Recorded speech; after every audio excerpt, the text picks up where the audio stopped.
But you don't know. No, that's I was talking to Candace this morning, you know, and her thing, she was Nancy, I really think it's kind of raining, yeah. And then she said, I'm like, oh, what are you just?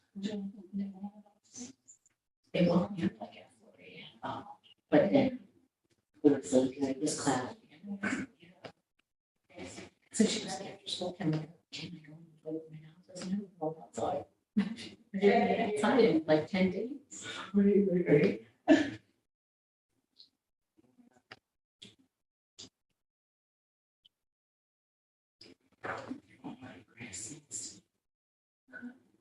Well, you couldn't, with it being so bad. That's true. In between. Just Running. yes. Very lot of things, there's a lot of dark stuff for some reason, my dog. I think it's So the game would be happening by the time you go. Yeah. Hi, Andrea.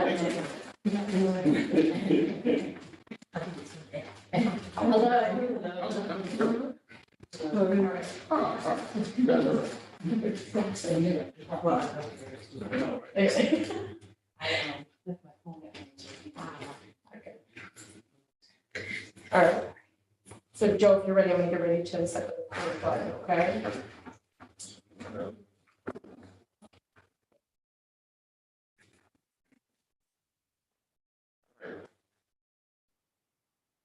To the Parks and Recreation Commission meeting, May 4th, 2023.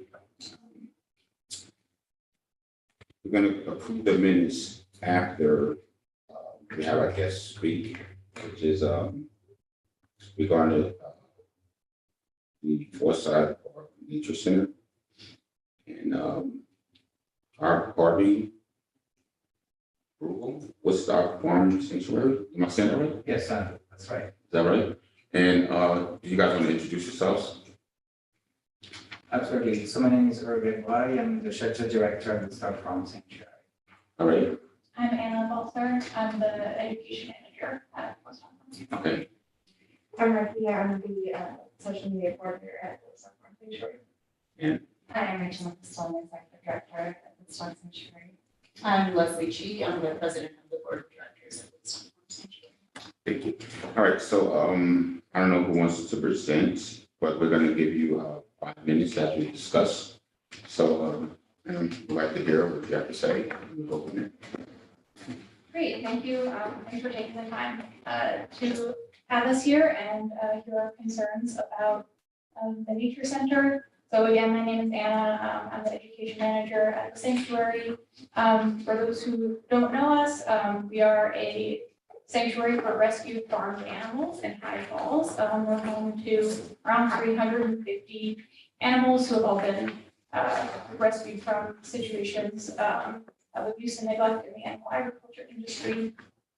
The care team at the sanctuary are experts in animal care with collective decades of experience in caring for aging, disabled, and otherwise compromised farm animals, including cows. And I do have a written letter here, and I believe I have, I definitely have enough copies for everybody. I don't know, do you mind using them? They're all stapled. So our written letter contains more information about Franklin and our assessment of his condition, as well as the names of Kingston residents who put their support behind his transfer. But the letter also focuses largely on 3 requests and concerns that we have, which are all in the same spirit about the Nature Center, which is asking the Parks Department and this commission to recognize that by endorsing a minimum standard, the minimum standard of care for these animals in this facility, you're actually miseducating visitors to the park about the care that these animals receive. The city of Kingston doesn't have the capacity to give high quality care to the number of animals who are living in that space, and some adjustments are needed for their benefit. And as we've noted several times, we're not accusing any individual or any caregiver of abuse or neglect. Like, that's not what's happening here. but the environment at the nature center is just not conducive to good welfare for the number of animals and the variety of species who live there. So we're speaking to the species that we have the most experience with, but this isn't the totality of our concerns, but we wanted to focus on where our expertise lies. Quickly, just wanted to talk about USDA care standards. It's not hard to meet those standards. Those are standards that dictate how slaughterhouses operate, puppy mills, roadside zoos. It's a very, very low bar to clear, and the USDA's enforcement of those regulations is widely considered to be lacking, to say the least. And similarly, the Ulster County SPCA, whose work we really appreciate, overall, they enforce laws that protect animals from active cruelty and neglect. So their statement that the care and the conditions for the animals at the nature center, that those conditions don't constitute cruelty and neglect, that's not an endorsement of what's happening there. In order to be an educational facility, which the nature center claims to be, you have to educate people accurately, which includes acknowledging where your passive education is giving inaccurate information to visitors. And so I hope that we can all ask ourselves what people are actually learning when they visit Forsyth Nature Center. And so what we are asking is that you commit to not bringing another cow into that space. It's simply not large enough for a cow or any other large pasture animal. And cows should not live alone for their emotional well-being. It's simply not okay. And I would hope that we're all on the same page about that after Franklin's transfer, and that you would subject another cow to living that life. And again, there's a lot more information about Franklin in the written letter. We also are asking that the rabbit and duck enclosures be expanded. Ideally, the ducks would have more level ground to stand on in their enclosure, so that they can actually move around in that space. And additionally, the inside shelter that they have should be expanded so that they can both be inside and move freely in an inside space when they're both in there. And the rabbits similarly need a larger space where they can move freely. The space they're in now has wire floor and at least part of it, and they don't have anywhere to hide. And so ideally they would have no wire floors, ideally a yard, and places to hide where they can get away from the noise and the crowds, as rabbits can be pretty timid. A big concern there as well is that keeping those rabbits in tiny cages, it tells people who are visiting the park that like that is an ideal condition for a rabbit to live in, and it's just not. They can barely move around in there. And so especially because rabbits are popular companion animals, it's a concern for families who are visiting the park that they're getting that impression. And relatedly, I want to mention signage at the park, particularly around the potbelly pigs. Overall, I think the nature center will be well served by signage that's just more prevalent, more informative around the space. But the signage of the potbelly pigs is really concerning because it goes against all the conventional wisdom about potbelly pigs in the world of animal rescue and care. It references teacup pigs, which are really a myth used by breeders to sell baby pigs to uninformed people. When these babies grow up, they're often surrendered or abandoned because they don't stay tiny like people expect them to. And this has caused a really big crisis in rescues and shelters over the past couple decades, really. And so it's really troubling that the signage is encouraging people to seek out potbelly pigs as companion animals, especially because my understanding is that those potbelly pigs were actually rescued and thus kind of victims of this teacup pig trend that's going on. So again, I hope that you'll consider what people are actually learning when they go to the nature center and adjust accordingly. I think there's a lot of potential for the center can actually be a nature center where native plants, native animals are highlighted and prioritized. But at present, with the census that you have there, the number of animals, the really limited caretaking staff, and the veterinary care budget, which I understand is about $3,000 annually, that's just not really possible. So thank you for taking the time to hear what we have to say. Hope you take it to heart, and receive it in the spirit that we're offering it, which is really for the care of the animals there. And we're really willing to be a resource for animal care and education in the future. So yeah, we look forward to working with you on it. Thank you. Thank you, appreciate it.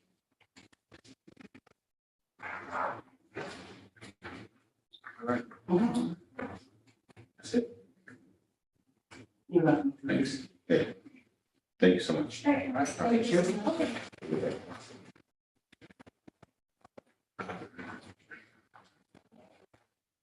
All right, so we have a form, so you guys Yes, can. for now, so let's go into, so I'm gonna make a motion to approve the April Commission meeting minutes. Oh, I second it. I was just reading. All in favor? All opposed? All right, so we're going to new business now. And, well, we went into new business already. Okay. Oh, sorry, Barb, we finished that already. Okay. All right, so let's go. No. we're not Oh, gonna do that. Uh, All right, so let's go into, Jack. Parks and Rec Project Manager. Well, it's a pleasure to be here again. It's been a while since I was last up and showed you what we were planning to do with Deeds. And Lindsay had asked if I would put together some notes and bring you up to speed on projects that I'm overseeing for Parks and Rec. I started off with 3 recent projects that we've just completed. The Van Buren Street Park shade structure is now installed.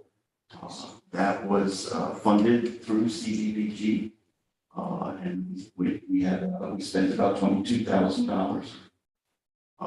It was completed in November of 2022. It's a 10 by 12 foot steel structure bolted to an ADA accessible concrete slab, which is now a lot better than what was there, the raised wood pavilion or gazebo. It's being used quite regularly. And we have plans for this summer to install 2 new benches in the shade structure. During that process, we removed some of the creosote timber landscaping ties and put in the new rubber ones. Hoping that with the project we finished down at Hasbrook, I now have a stock of more of that rubber curbing that I will be able to do the rest of that yard park and get rid of those old ties that are there. Nice. So that would bring me to the second project that just got finished, and that is Hasbrook Park Playground Safety Surface. That also was funded through CDBG, and we spent $122,163 and were reimbursed for $120,000 from CDBG. It just completed the last week of April. We removed all the old wood fibers, the plastic curbing, which now gives me stock to use. We regraded the whole playground, installed compacted stone subbase, and then the contractor, the installer came in and put down more than 6,600 square feet of board in place rubber surface, which is now ADA compliant. And the kids at the school just absolutely love it. We received a ton of letters from the first graders saying, "Yeah, we don't go home with wood chips immersion anymore," all kinds of stuff. So it was good to nice.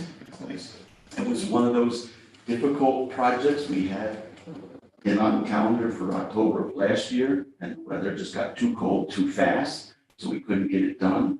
And as soon as we started having some nice warm weather this spring, I got them on the phone and said, can you come up and get it done? They were out of Long Island. And they came up and finished it in 4 days. Snowed one day in the middle of it. I couldn't believe it. They're out there doing it and it starts snowing. But we didn't have any damage and we didn't have any problems. So it's all been accepted. And re-topsoiled all around it, put down grass seed. And then we had a week of 95 degrees and no rain. It was just one of those projects, but the school loves it and it's being well utilized. The third project that is now completed is the community kitchen at the Andy Murphy Neighborhood Center. That just finished this week. That was partnered with Novo Foundation, who came in and did the asbestos abatement, the lead remediation, all the demolishing and building the whole new space, which is gorgeous. And then the city funded the equipment.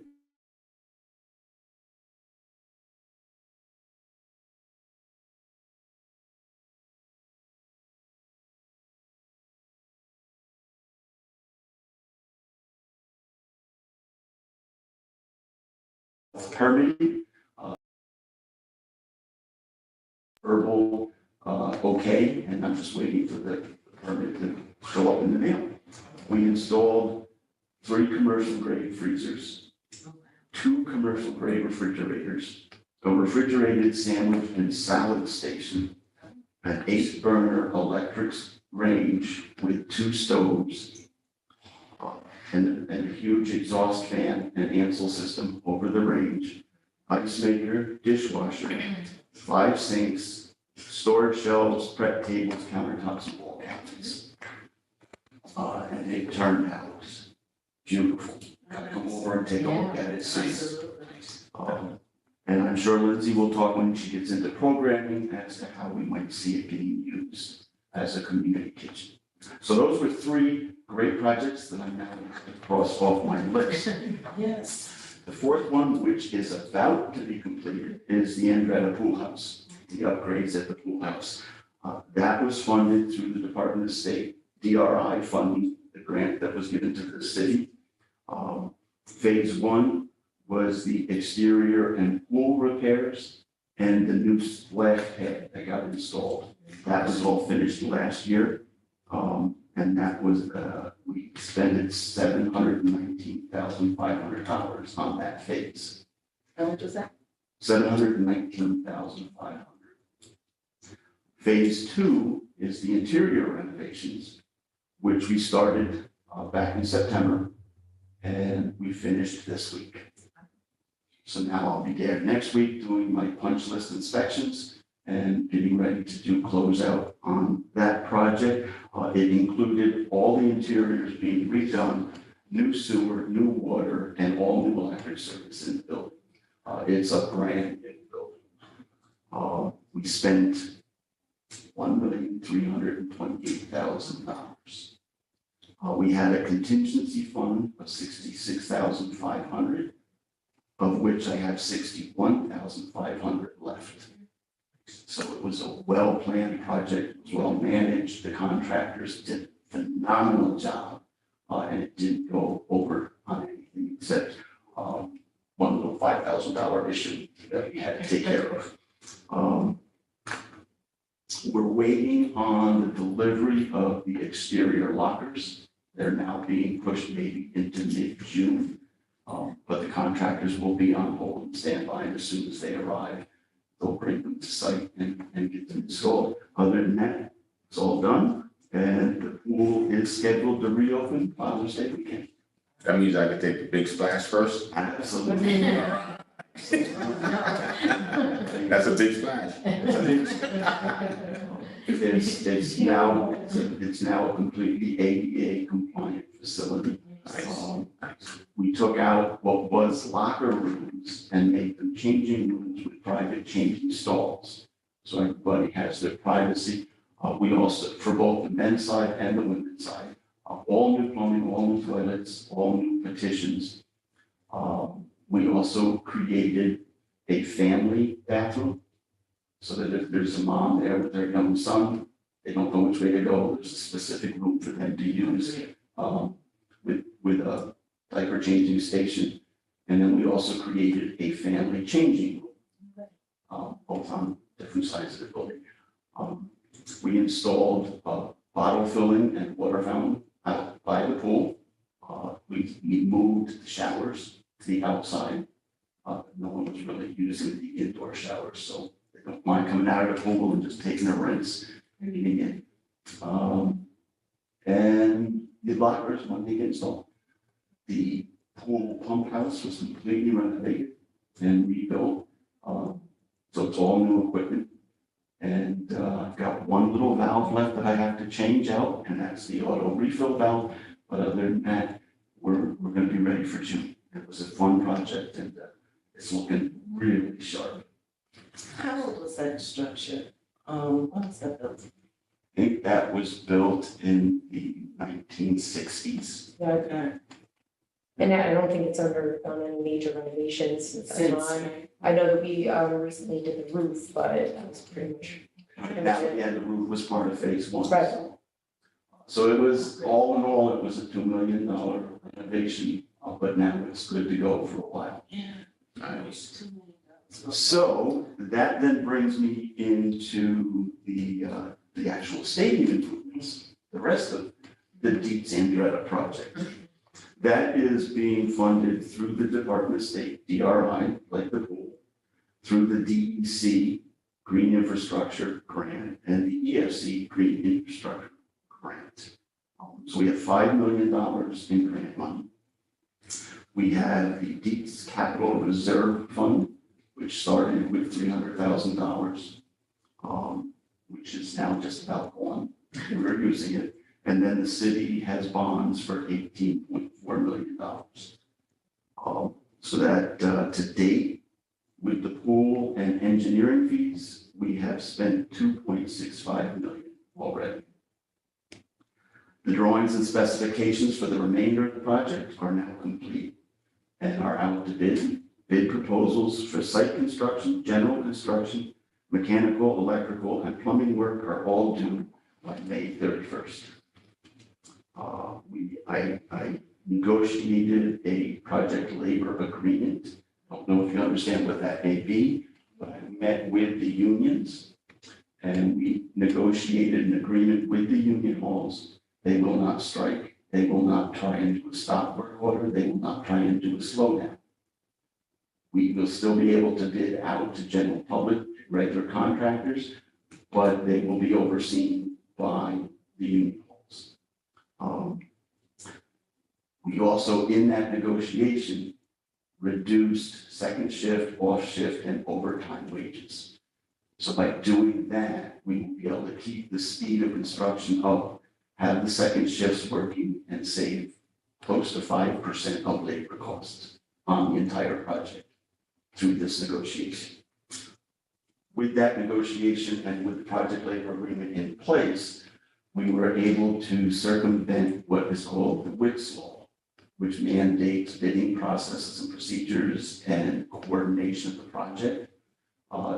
With municipal work in the WITS law, each contract has to be individually, each contractor has to be individually contracted, and there has to be a third-party management team that manages all those contracts. Because of the project labor agreement, we don't have to do any of that. We could have sent the thing out to bid for just one contractor to take over the entire job, but we chose not to. We're still going out with 5 contracts. But as project manager for the city Parks and Rec, I will be managing and coordinating the project with a representative from the engineering's office that will be on site every day. So between the two of us, we will do the third-party construction coordination and saving us a lot more money. That would have been another 2 to 5% in fees if we hired a third party. So it was all well thought out, well organized, and now it's out to bid, and we wait to see what the numbers are when they come in. The project cost for the remaining of the construction is now being estimated at $18 million. We have a $2 million contingency built in as well.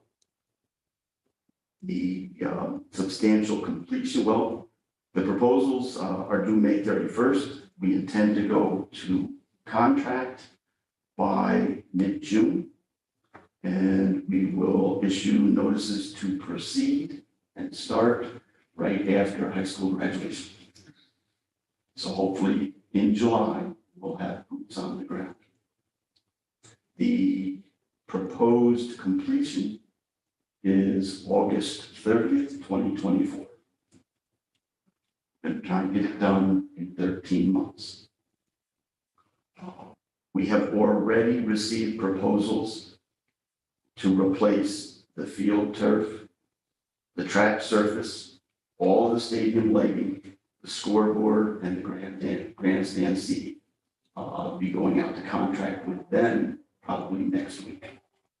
So there'll be a total of 10 contracts on the project that we will coordinate and get through. I did bring with me, if you want, a quick look at the finished master plan.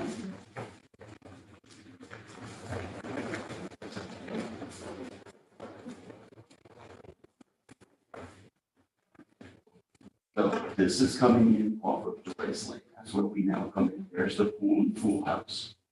You see the track, grandstand, and the parking lot. So this is all new parking, one-way loop down and back with buses for the home team. This is another loop out and back with buses for the visiting team.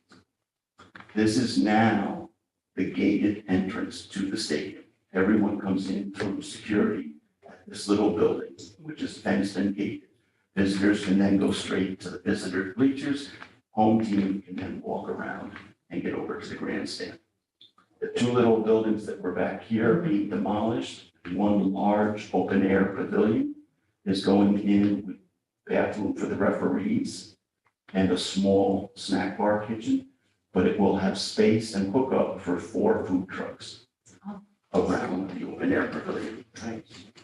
So that basketball court still up there? The basketball court was up here is gone. It's gone. It's gone because we're taking this whole area here and bringing it down to the same grade as the stadium, which now. It's weird to think about, right? Yeah, right. That Which now allows javelin throw, discus, all this shot put can all happen over here in this area. We're building a building behind the bleachers for track and field storage. Oh. And then we're putting a small concession stand with 2 bathrooms over here as well for the visitor side. The loop road is getting all redone and will be ADA compliant the whole length. We'll have 2-way traffic leading up to the nature center, but this will just be 1-way track behind the grandstand. Say that again. What's leading up to, We have 2-way traffic that gets us over to the nature center okay. From This the way. entrance. from the entrance. And then where does this traffic go? This traffic comes in through a gate here, Oh, and it would be bus and staff behind the grandstand, and then they come out this way and we are providing new 2-lane entrance exit out to Hurley Avenue. So that at the end of events, Yeah. this can be used as 2 lanes out, 1 lane turning left, 1 lane turning right onto Hurley Avenue. People off the facility a lot faster. We're moving what was the basketball court and putting it right over there with lighting and benches. So it can get used more often. Yeah, time. You mean to tell me you got lights out there? So those lights are for me to. We should have just left this part out. I wasn't even gonna mention the basketball. Proceed now, proceed now. I'm just thinking out there. That's- And the other thing, probably a special locker. the other thing we're also creating is a pedestrian bicycle way down to Joyce Lane over this end.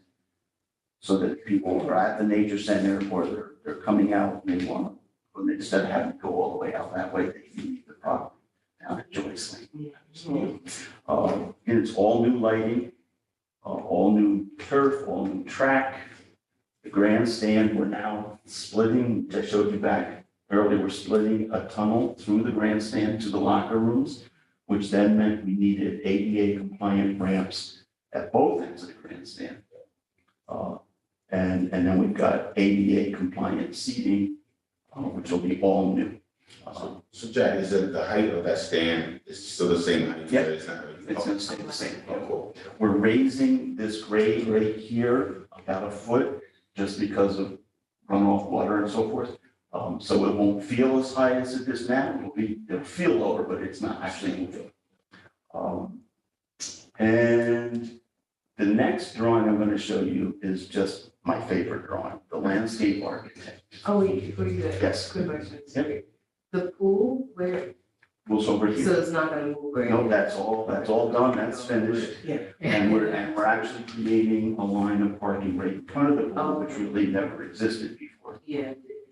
And then, the bathrooms for home? The bathrooms are now, right now, there's 2 small bathrooms Yeah. over in this corner. That whole area becomes the men's room with like Oh. 20 toilets. And then this area up here becomes the ladies' room with like 25 toilets. That's not. Keep them lines moving, that's it. Keep them That's moving. nice. Impressive.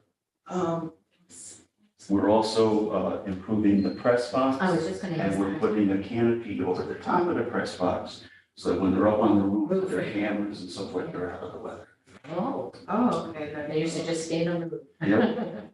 And then I'm wondering with this one-way traffic, Yep. is that for, like, when there's not a game, are people able to drive through there or no? Yeah, when there's nothing going on, there's no events, the gates will be open, so they can go around, but there'll be markings and so forth that indicates it's just one way. Okay. During the events, there's gates here and here that get closed so that only staff and athletes can get behind the grandstand, Okay. other than those walking to get to the toilets. And security cameras. Security cameras everywhere. Okay. 30, we're putting 32 cameras. Nice, thank you. That's what I was Well, gonna ask about security, Yeah, thank you especially so with the much. basketball. Most of them will be fixed, watching entrances and exits, and on top of the scoreboard, there'll be one that's actually remote control. So we can be sitting at our PC at the office and move the camera to see what's going on inside the stadium. That is beautiful. Big brother. That's what I'm talking about, Jack. Yep, we're making our happen. And then this next sheet is what the landscape architect has proposed. Every one of those big circles is a new tree. We're putting a hun- These are all trees, yeah. we're Wow, putting 125 new trees on the property. that is amazing. Yeah. That's beautiful. And this whole, the new hill that gotten cut back will have a sidewalk, fencing, and all lined with trees. Parking is all lined. We've got 3 bioswales, one here, one here, and another one over here. What is So that? The parking lots are now gonna be green infrastructure parking like they did at, in front of Frank Guido's in Italy, where the rainwater actually goes through the pavement, gets collected and brought to bioretention areas instead of just sheet draining and flooding it. That's nice. State of the art. Very nice. What type of trees? I'm just curious. I brought the list. Yeah. Oh, there you go. He comes prepared. Sugar maples, horse chestnuts, red buds, cockspur hawthorns, tulip trees, sweet gum, black gum, white oak, bur oak, pin oak, red oak, black oak, basswood, and American elms. And then over at the basketball court, we are lining the backside of the basketball court. For the folk, Joe versus Busy. With a complete line of junipers, evergreens, oh, what, junipers, evergreens. So nothing bearing fruit, right? Right. Okay, good, because I mean, the ginkgo trees were really nice up, They are in messy. town, but they are messy, Yeah. yeah.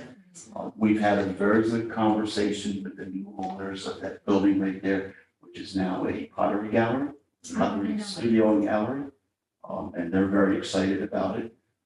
We're giving them a sidewalk to their 2 exit doors on our property because the property line is not but 6 inches from their building. So they've been trying to be good neighbors and they're trying to be good neighbors and it's working out well. This is the planting for the bioretention. So these are all grasses and flowering plants.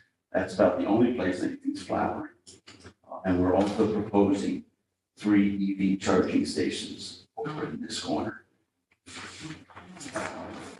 It's an impressive, this will now have a park setting instead of just a big empty stadium with gravel parking lots. It's gonna be impressive. Yeah, Now, let me, I'm sorry. I was just gonna say it'll bring in revenue too, so it'll pay for itself. Yep. I'm sorry. Are there gonna be like the signage in the front? Like when you enter in, Let's talk about the memorial plaques. Right, so what we're doing right here at this gated entrance area will be a 45-foot tall American flag pole. And the Robert Beats Memorial will be in this garden, right here at the entrance. There's gonna be a markings in the actual plaza. That's facing right in the plaza. Okay. And then there is signage across the roof of this building that says Dietz Memorial Stadium. We will probably also, it's not on the plans right now, but we're in conversations of an event sign out here by Joyce and Washington Avenue that can be changed so people might know what's coming up. right? And where did the plaques go that were on The that? plaques will go back on the new buildings. Oh, right where it is. Yep, and there was another memorial up on this hill. Yeah. That is now going to be located down here with benches on each side of it within this entrance plaza. That's nice. But the plaques are gonna be in the same spot. That's really nice. Thank you. So it's been a fun process, a little bit longer than we would have liked to get it all put together. Now we're up and running. And It's actually, yeah, no, it's actually, you can actually envision what's going to be there now, so thank you very much. for Thanks, that. Jack. Yeah. Thanks, Jack. it'll be time consuming. Yeah. Talking with Lindsay, Yeah. you know, the whole second page of my list of to-dos is gonna take a little bit longer because my time is gonna be up there. There. Now, let me ask you, so it should be complete, you said in August of 2024? I'm hoping to have substantial completion signed off and facilities open for use before school starts. But there may be finishings and stuff that will have to get done, it'll take another month and a half or 2 months to close out the project. But with substantial completion signed off, then we can get back on property and start using it. Nice. Thanks so much, Jack. Thank you. There's a possibility that the turf and track and so forth may get substantially completed sooner so that the athletic teams can be up there practicing on weekends and so forth when there's no real construction going on. We hope. You know, that's what we're hoping for. Is this possible to get, oh, so you, Copies are of- you, yeah. I have copies for you. So Jack, with the actual turf, that's the one that, so is it turf's flat, so like when it rains, just the runoffs? The turf itself is actually, it's pitched from the middle. Right, So it run right down the turf and then it pitches down and then there's drainage all the way that's, around. yeah, those are nice, yeah, Yep. nice. And fortunately, with the fact that we're pulling up the old turf, it gives us an opportunity to do some repair and patching of the drainage system that's been there for 15 years now. Can you salvage the old turf to like do something else with it or? Right now, the turf itself has been decommissioned for Scholastic Athletics. There's testings that have to be done annually, and it had finally gotten to the point where it wasn't passing the tests. Okay, It can be reused, salvaged for other things, and we will know better when they start pulling it up, how much of it we'll be able to salvage. and what will we do with it? I've had people ask me, there's people that want it, Yeah, So, we'll see what we can salvage, and then we'll be able to answer their questions. Because that's artificial, Yes, yes, right? Yeah. cool, nice. So, some of the other projects that I'm working on in the meantime, If that wasn't enough for you, Right. so just give you an idea of what his list is. I only brought a copy. Next one on my list is citywide park amenities. We have been approved and funded through CDBG with $246,000. And this will be used for things like benches, trash and recycling containers throughout the parks in the city. And other amenities that may become necessary. I think our starting point, we've had a big push for Academy Green because it's so visual. And to get the new benches and the new receptacles up there as soon as possible, that'll be one of my first goals. The next project that I've been working on is Kingston Point Rail Trail Phase 2. The rail trail cuts through Midtown and heads on down, crosses under Delaware, around Hasbrook, and it ends down at the entrance to Roundup Gardens at Garrigan Drive. Phase 2 will continue it out to the point. That is being funded through New York State Office of Parks and Recreation. They've given us 2 grants. Right now, I have a total of $500,000 to implement phase 2 of that project. I've got the engineers already working and the final designs are being worked on. And that would bring the, like I said, from Garrigan Drive all the way out to the point. It would go behind the trolley museum, come on down, cross over East Strand, and then follow the old railroad all the way out to the point. The cost of that, $500,000, isn't going to cut it. But we're moving forward with getting all the engineering and designs done while the staff at Grant Management is trying to locate more funding. But in the meantime, the mayor had asked me to look at some alternatives to at least bring the end of phase 1 at Garrigan Drive down to the waterfront. So I'm now working with DOT and getting permissions to expand the sidewalk that runs along 9W behind the apartments. And that'll get us down to East Strand and at least connect the rail trail to the waterfront and the businesses that are down there. Yes, so that was Kingston Point Rail Trail. Next biggie, Lauren Park Pickleball Tennis Court Restoration and Park Landscaping. I've been given funding through ARPA, the American Rescue Plan. I've got a budget of $645,500. And the scope would include swapping the pickleball and tennis courts. We're going to use the bigger area where the 2 tennis courts are to now get 8 pickleball courts. And then move the 2 tennis courts where pickleball is currently. So it'll be all new surfacing, all new fencing, all new gates, all new amenities for both tennis and pickleball.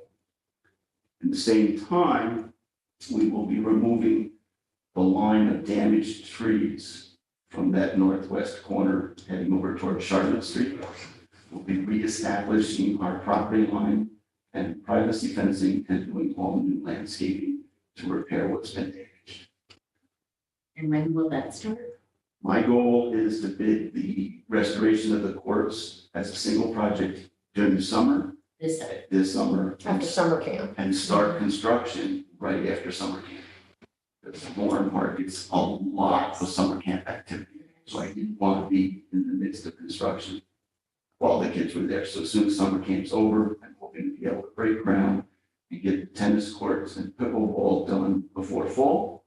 And then we'll pick up the following spring with the landscape. That's project number 3. Project number 4, TR Gallo Park electrical upgrades and City Marina dock replacements. This project's been ongoing since, I think, 2013. It had gone out to bid once. And the electric codes all changed, so we had to stop and redesign, re-engineer. And those re-engineered drawings for the electrical components have now been finished. And we were about to go out to bid with it when I got the City Marina dock replacement project added into it. So we are now working on replacing a design and plan to replace the docks at what they call Dock B. Dock A is the long straight one that runs parallel to the bulkhead. The next section of docks that are like behind the Mariners, that's Dock B. And then you go past Word Street Bridge, and the next series of docks are called Dock C. So we're going to reuse what's in Dock B and replace the old ones that are left at Dock C and put all new docks in Dock B. They'll be ADA compliant with electric and water hookup per new codes. When that's gonna actually start, I'm not sure. Getting the designs done now for the dock replacement, and then we'll get it out to bid, see where the numbers come in. That has the city has already, common council has already approved $17 million in bonding. And we have a commitment from FEMA to reimburse us after the work is done. So, and that was because of all the damage that was done there when Sandy came through. So it's that Sandy fund is still alive and we can take use of it. So Jack, can I ask you a question on that? Yep. Once we get reimbursed from the Sandy fund, after the work is finished, can we allocate that 17 million to another project? Is that, you can't? We would have to go back to common council with proposals and so forth Oh. to rebond something else. Okay. It's the whole purpose of them approving the bonding was knowing that we were going to get reimbursed and it wouldn't become a long-term bond, a short-term. Gotcha. Two other exciting projects that now have come to my table because of ARPA, and that's the Roundout Neighborhood Center renovations. I got $186,500 budgeted through ARPA, and we just received $300,000 through legislative grants run by the Office of Children and Family Services. So the plan now is to rehabilitate the bathrooms on both floors, making them completely ADA compliant. We will take the upstairs locker rooms and shower rooms and just totally gut them and put all new bathroom facilities on the second floor. And in that process, I will leave space for an ADA lift to be installed at another date from the first floor up to the second floor. Downstairs bathrooms are fine in size. They just need to be improved with ADA compliant toilets, stalls, and so forth. So 2 bathrooms will get done down the first floor. And then we will put a stair side wheelchair lift on the first floor because that corridor that goes back to some of the rec rooms has 4 or 5 steps, which means ADA can't get back there. So we'll put a wheelchair lift at those stairs at the same time. My hope is to procure professional services, taking architectural engineering services that will get those drawings ready for bid. They will also provide me with a design report for the necessary repairs and restorations of the rear retaining wall and the pedestrian bridge that comes into the second floor. They're getting old, and it's time to look at them and figure out what needs to be done. So while I'm getting one project done, I'm going to get a design report at the same time as to what needs to be done back there. My hope is that implementation of the interior renovations will begin June of 2024. Just as I'm winding down at Dietz, I'll move right into another project. Jack, can I ask you a question? Yep. There's a back room when you go up the stairs in the Rhode Center, the back room, the 4 stairs you just discussed. Yeah. To the right, there's a weight room. Yeah. Is everything being done to that? And not with this particular budget, Okay. but we will be looking at the usage of the facility and come up with some plans that what needs to happen next. Because there's no, currently there's like no heat source back there and. It's very underutilized, and the only ones that I know that come up and use it sometime are the police department.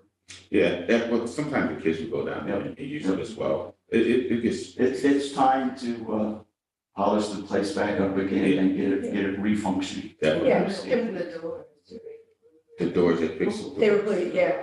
Yeah. With these grants, as Jack kind of highlighted, is, you know, when we're given a certain amount of money, specifically this $300,000, we had to really like push hard to see if they would allow us to use this for capital projects, because generally that office only provides funding for programming. And so we tried to pitch the idea, Right. Jack, and through the help of the grants office and the city here, we tried to, you know, explain that these renovations are necessary for the continuation of our programs. And so, you know, they're very specific about what the money is used for, but I think, like Jack said, we're hoping that the continuing phases will be able to utilize CDBG funding to fill in the other parts of the building as we get the interior report.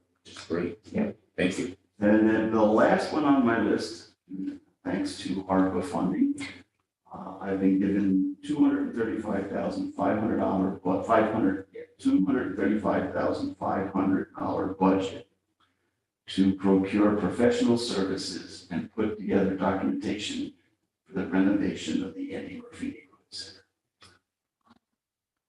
So we will be looking at abatement, asbestos abatement, lead remediation, and modernization of the facilities.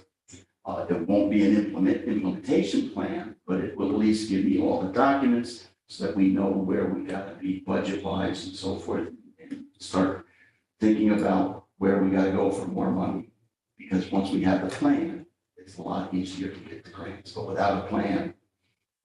And Julie will be here next month, and she's got coinciding projects for that building that will take a carbon neutral. We're gonna get rid of the old heating plant. We're gonna redo all the windows, make it more user-friendly. And that's her project, which will coincide with my plans for my project. Let me ask you a question.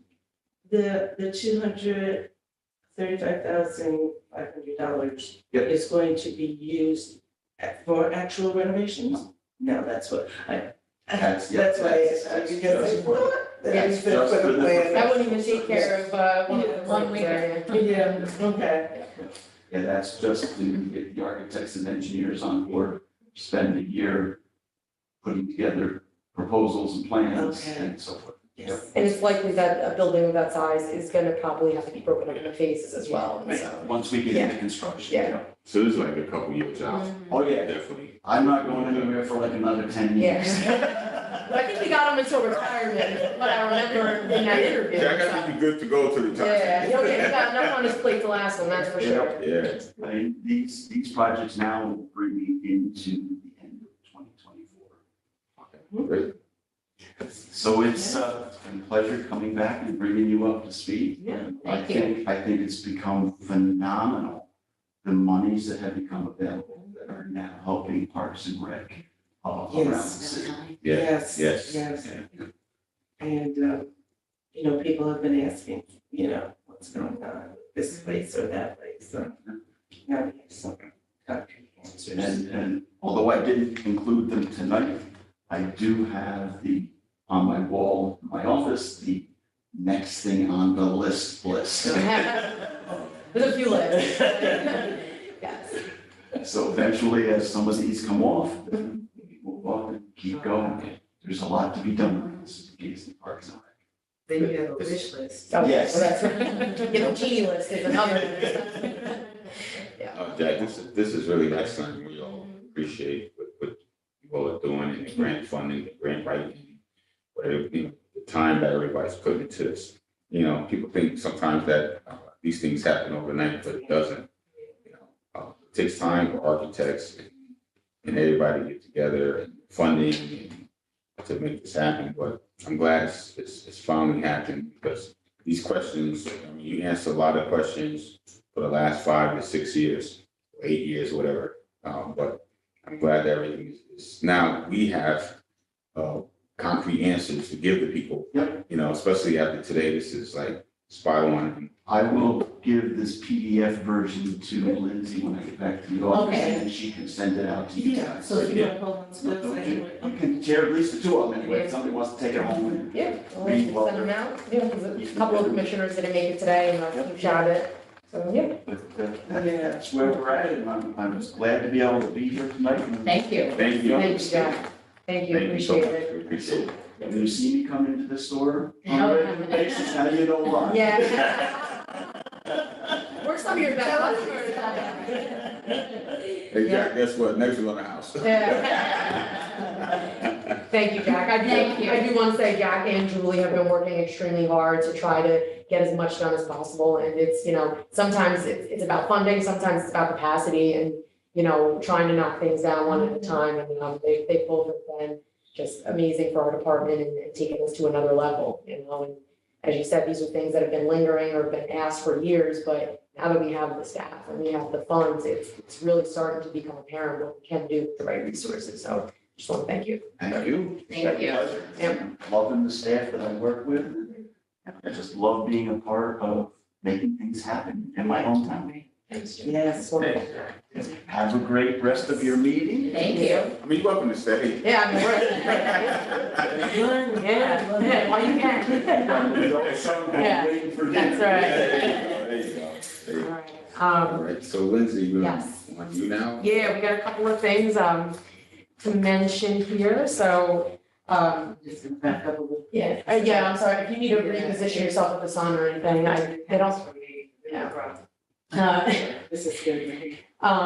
So with ARPA, Julie and Jack have the majority of those projects. The one project that I was assigned was, we were looking to put portable AEDs for all of our summer camp programs, as well as some of our other outdoor facilities that wouldn't, you know, obviously that we can't put permanent fixtures in. So like softball, down at the beach or the pool, or no, not the pool has one, but the beach, you know, so we actually, already submitted, those orders. We actually got them in. We do have some extra funding that's left over with that, so we're, with the help of fire department, we're kind of putting together like a overall first aid backpack package kind of thing that can go along with the AEDs. So, so that's just something to kind of help out with public safety initiatives. For those of you, I don't know who's assigned to Forsyth, but you might have noticed that the tennis court wall has started to be stripped down. Is that any of you guys? I was up there, I looked at it, Travis, so I'm. Travis, okay. So, we were contacted by the woman who actually did the original mural, Cindy Lapp, I think her name is.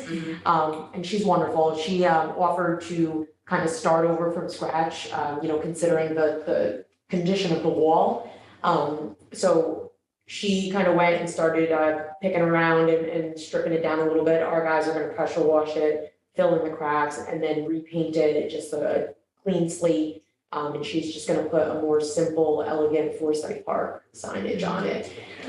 Yeah, so that's, apparently she got some feedback from the neighbors that the light color of the wall, I think reflected, like the light kind of reflected off of it.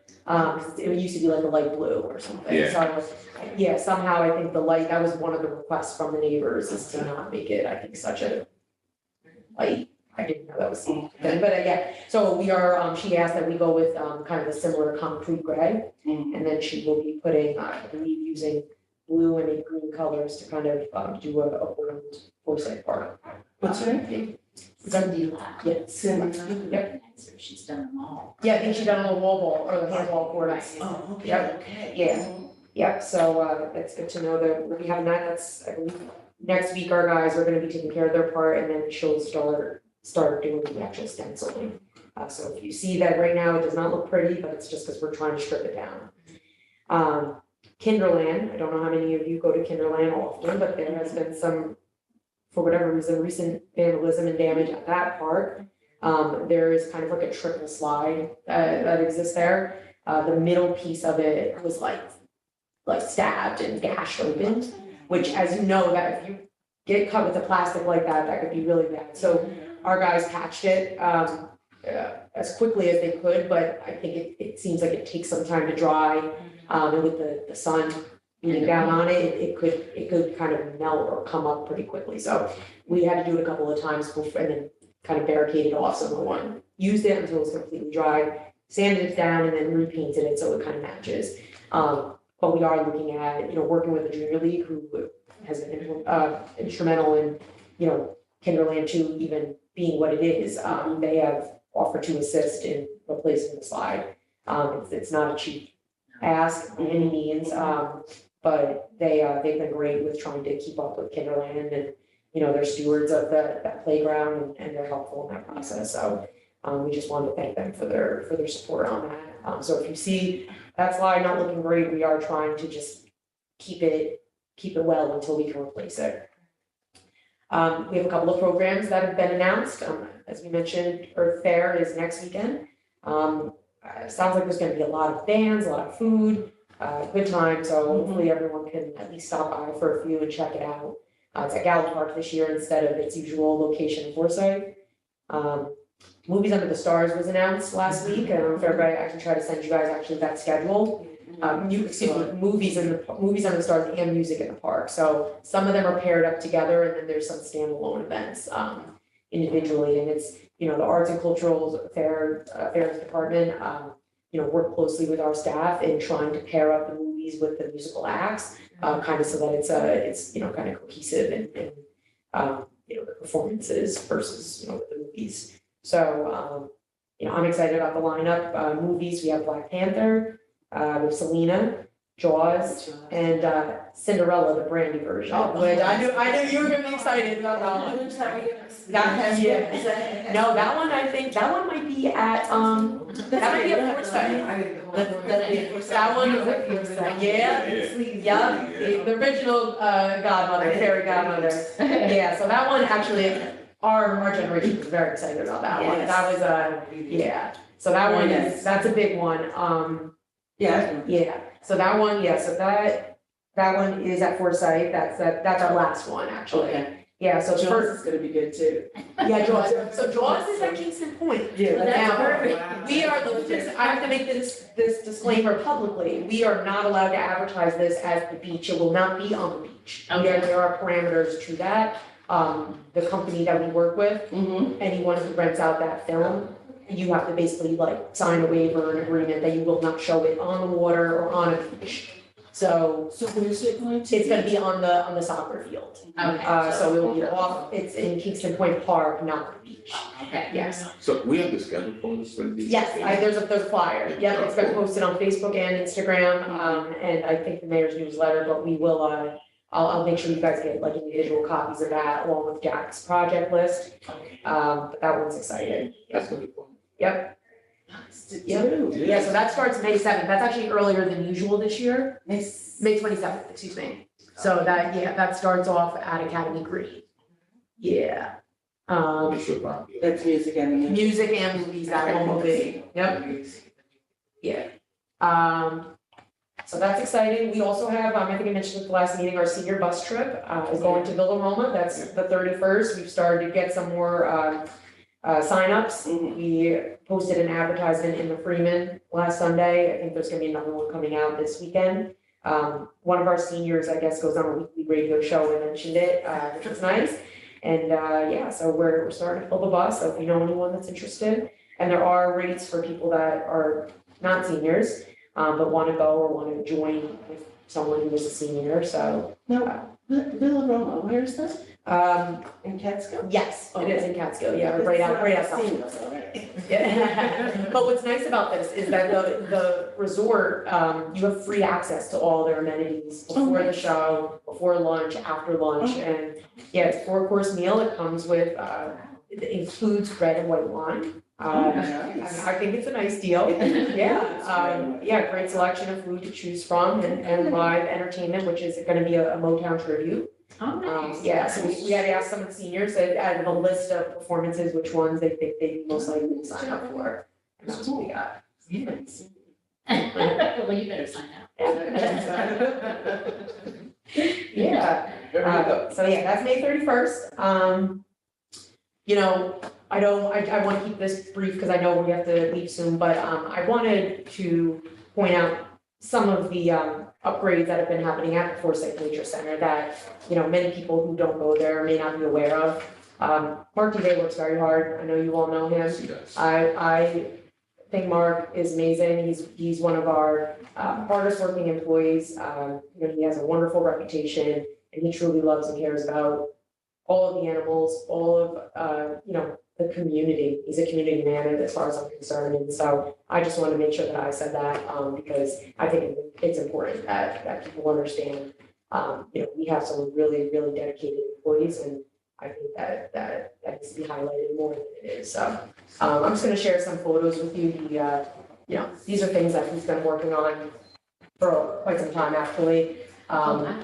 Yeah, that's the new dino dig. So that I think they've been planning, the Friends Group has been planning that for a while. So this is kind of what goes along with, Each of them are different. yeah. Yeah, so that one is the enclosure that's gonna be expanded with new fencing. I believe, the Friends Group has provided funding somewhere around some $1,000 to, enhance the fencing of that, new vacant enclosure. Nice. There's, I believe, there's Something. I know. some sort of walking trail that they're putting Oh, signage that's up nice. for, it's kind of for like a kiss scavenger hunt. I just think that. Because, yeah, So that's all unfortunately, together, right? our nature center is not a sanctuary. No, you know, people, the community refers to it as such, people will go to him and call it that, but, we, you know, we have, you know, referred to it as the nature center, as an educational facility, Okay. for the community. That's how. You know, Mark does it, honestly, he works hard there every day. This is beautiful. I mean, it's such a pleasure to go. Well, it's nice, and, you know, his heart is really into what he does up there and the rest of the staff. Oh, this one? And like I said to him when I seen him, it's highly appreciated from all of us, the hard work. Yeah. And the care that he gives to these animals up there, so. We can take into consideration, you know, whatever it is that it's animal sanctuary, but was alluding to, we can take a look at whatever information it gives. Maybe we'll do something with signage. You know, that's the only thing I can think of. But We're going to old business. Yep, you have anything? I don't have anything listed, but if you guys have anything you want me to, I can address, yeah. So I would like to acknowledge the history makers that we have in our team. Two people that won in Parliament, that won an award at the Black Business and Achievement Awards, that was at Mr. Savings Bank. So just for me, and I'm sure for the rest of us, but I just. It's just been like, you know, seven or three, I don't know, That's so nice. One of these things, so I got cool looking chocolate mousse. Where those from? these are from TikTok. All right. That's That's so nice. Good. Yeah, that's Thank you nice. so much. You just helped with my waistline. We got your fan already, you know? That's nice. Oh, Yeah, Thank you guys. and representing and setting the example, I love it, I saw the photos, you guys, wonderful. Yeah, it was good. Yeah, I was digging that hat, I could have sworn it came from your store, that's all, you know? I was like, you guys coordinated that. It did, right? Yeah. I know, it did. That's when he Yeah. got. Oh, I like the feathers. Because I couldn't wait to see I'm modeled for a beautiful store. Look at that, supporting each other, I love it, I love it, Good, nice. that was very nice. Thank you. Thank you, beautiful. Savings, excellent. Yeah, I didn't know. that. Excellent job. You got a lot of space. And it has to use it, yes. I didn't know that. Beautiful down there. You did a great job. The whole, the way they did everything was really nice. And it was, Congratulations. thank you. Yes, that's both of you, yes. Because last year was the first year that they had that award ceremony. Oh, really? So this year you could see, so a few changes, you know, because each year it's, you know, Yeah, it's right. in progress, so, yes, it's nice. It's really nice. Thank you. I have one quick question. Yeah. And I meant to ask Jack. Mhm. I was wondering if we can, put cameras on different areas of the rail trails, like, you know what I mean? Julie's gonna touch on that when she comes next month. Okay. That's her project. Okay, Yeah, yeah, Yep, just, all right. Yep. Okay, perfect. that's phase 2 of it. So the phase 1, I think, they're, you know, you probably have seen them at some of the parks, Forsyth, Upper Hasbrook, I don't know if Block's on that list. There's a few that have already been implemented, but phase 2 is gonna include other municipal buildings as well and trails and such. Oh, good, yeah. Yeah, so that is on the list. All right, good. Yep. So I have. All right, so, the next scheduled meeting is Thursday, June 1st at 5 p.m. Same spot, same time. And I guess will be Julie. Julie is expected to come and present her list of projects and updates, and that's all I have tentatively right now. Okay. So, I guess as they say in churches, all hearts and minds are clear. Clear as can be. Okay, we're gonna end this meeting. Thank you so much for everybody's cooperation. Any questions, please feel free to call Lucy Timbrook. And after her, feel free to call me. And we as a board will answer the questions, not just me, but the board itself. And that's how we do things the right way. Have a great evening. You too. Thank you. Now, before I say all that, Yeah. at this point, we'd like to adjourn the meeting. All in favor?